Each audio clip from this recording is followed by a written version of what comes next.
Lucy Hairston. And I'm Grace Lutfi, and you're watching Beary Good News.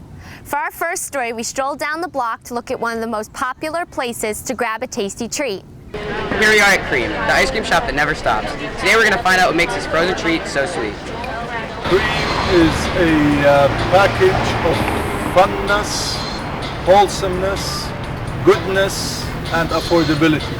The reality is that offers a product, a top-notch quality product at a very affordable price. With more in the people's perspective, here's Marina. We asked tourists, locals, and first-timers alike about their own experience at Cream. I really like it. Yeah. Two great cookies and delicious ice cream equals a great ice cream sandwich. Oh my God. After experiencing Cream firsthand, one thing's for sure, it was certainly worth the wait. Sweet. Thank you, Marina and Jonah, for the inside scoop on that ice cream. This next story is music to my ears. We talked to a local disc jockey to get her spin on the scene in the Bay Area. We all love music, but the way we listen to it is starting to change. We've decided to stop by KALX, or as the locals call it, CalX, to find out more about the music scene in Berkeley. The music scene is really awesome. I've never seen a music scene like this before. Everyone always comes in the San Francisco Bay Area if they're not from here. It seems like a lot of people are like really digging Oakland now. The Oakland scene is really booming. It's our very warm sister. So I grew up on a lot of East Bay punk, which is from here. They pretty much grew up here, and they pretty much grew up at the station, which is wild to me. So when I came to Berkeley, I knew CalX was the place for me. Each slot is about a 3-hour slot. Also, we pride ourselves on a diversity and being very eclectic within those 3 hours.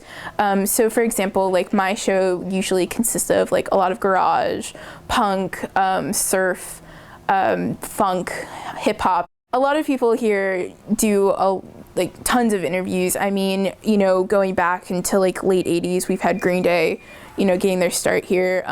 You know, until now we had like Entry WK. If you are trying to get into the broadcast world, just be yourself. And I think I'll always wear my CalX sweatshirt wherever I go. If CalX plays anything you really love, you could come down to one of Berkeley's many record stores, like Amoeba. Just a few blocks from the station are several record stores like Rasputin and Amoeba. We talked to Amoeba employee Jordan, who said that record stores are alive and well in the area. Although he thinks digital music will likely be the death of CDs, vinyl is still selling. Since many new pressings offer a digital download with purchase, customers are getting the best of both worlds, buying both a tangible representation of their music and something to keep in the cloud, all for less than what they'd pay for many new CDs. He said vinyl is what's supporting most local stores. Jordan commented on the punk in the area, saying, "The East Bay has the best punk and hardcore scene, the most thriving one in the country, and it will never dissipate." Leaving the store, we were lucky enough to encounter several street musicians, one of which were North Carolina Transplants, 13 Strings and a $2 bill.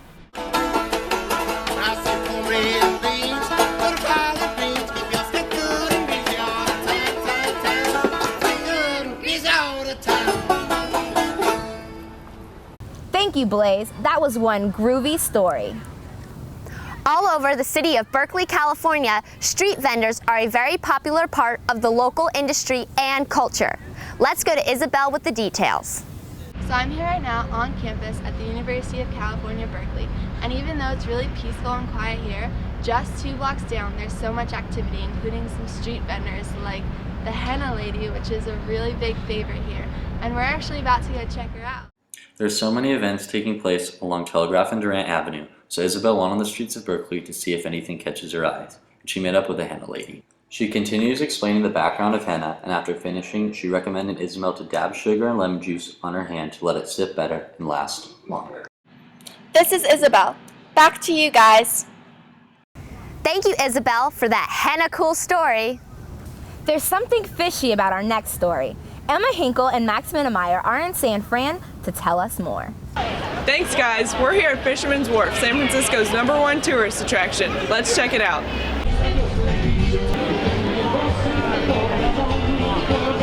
What do you think of the wharf so far? It's pretty nice. It's my first time here, so I really like it. It's really crowded. A lot of vendors and stuff. There's a lot of good food down here. Did anything in particular bring you here today? Actually, Ripley's Believe It or Not, the Mirror Maze brought me here today. Heard a lot of stuff about it. It's pretty legendary. What brought you to the wharf today? We're here to see the Giants game. What's your favorite part about the wharf? Everything really, the whole city. Over to you, Max. Thanks, Emma. Now let's hear from some local employees at the wharf. What do you like or dislike about working at the wharf? Well, what I like at the wharf, a lot of people you meet, especially tourists, whatever they, they like in their country. That's what I like, about working at the wharf. Well, that does it for our day at the wharf. Back to you guys. That was quite a story you guys reeled in. It's nice to gain more perspective on what goes on at the wharf. Everyone knows that Berkeley is a colorful place. Let's go to Patrick Dunham and Maddie Rayfell to find out just how colorful it really is. Thank you, Grace and Lexi. I'm Patrick Dunham, and I'm here on the corner of Telegraph and Haste, the location of a local record store which has been marked by street art. Street art, an often polarizing topic, provokes a multitude of reactions from the public. Berkeley's art is hard to miss, and its impact is felt differently by various members of the community. We spoke to an employee to see how it affects his business. Here's Maddie with the story. Is there value in street art? We spoke to Amoeba's Jim Kaiser to find out. How long have you been working at Amoeba? About 13 years. The street art is, I wouldn't call it like guerrilla art, but it's borderline. So, I mean, it's sanctioned by the city. We also spoke to members of the community to get their thoughts on it. I think there's definitely people who just want to go out and write on walls, and then there's people who actually have artistic skill, and you can definitely tell the difference of it. Have you noticed all the street art around here, especially on the corners? Yeah. I think it's pretty cool. I think it suits the vibe of the place, and I think the people here enjoy the whole art scene. Street art, masterpiece, or vandalism? That's for you to decide. Thank you, Patrick and Maddie. It's interesting to know how the community feels about their local art. And now, we'll turn to Misha Jones for more on what's happening down at AT&T Park. Here we are at AT&T Park, a great place to catch a baseball game.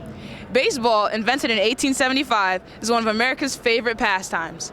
From eating Cracker Jacks to the seventh inning stretch, the experience at a baseball game is very traditional. Right now, I'm going to take a look at a job in the stadium that helps make the experience even more authentic. He looks like a hot dog vendor to me. Oh no, he's hot cocoa. That's whipped cream. Never mind.